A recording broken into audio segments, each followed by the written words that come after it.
In order to create automations on the Samsung Galaxy S26 Ultra, you can go to Settings. Over here in Settings, proceed to Modes and Routines, and then over here at the bottom we can switch to Routines. And if you want to create your own routine or automation, use this plus at the top.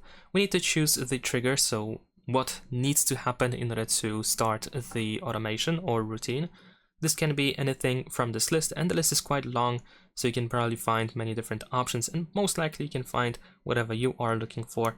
So let's say I'm gonna choose the charging status.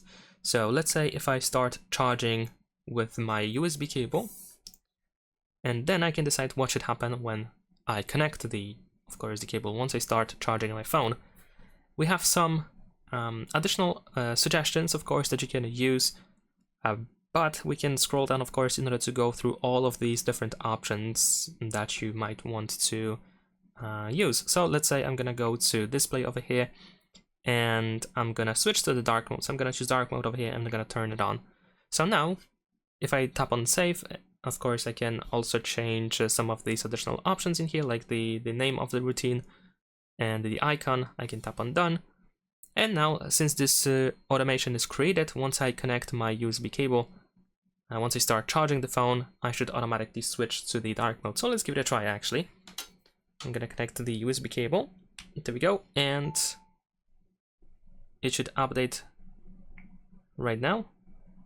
I mean, I can see that the routine is on, but I'm not sure why the dark mode was not actually enabled.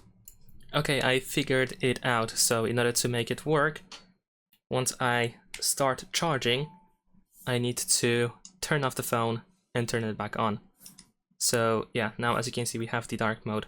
So this works. I didn't read the description over here, but it says that it works once the screen is off. Of course, if I unplug the charger, and if I quickly refresh the phone, as you can see, it's back into the light mode. Also, in addition to that, you can of course go to Discover in here in order to find some suggestions that you can of course use on your phone, and that is pretty much it. Leave a like and subscribe.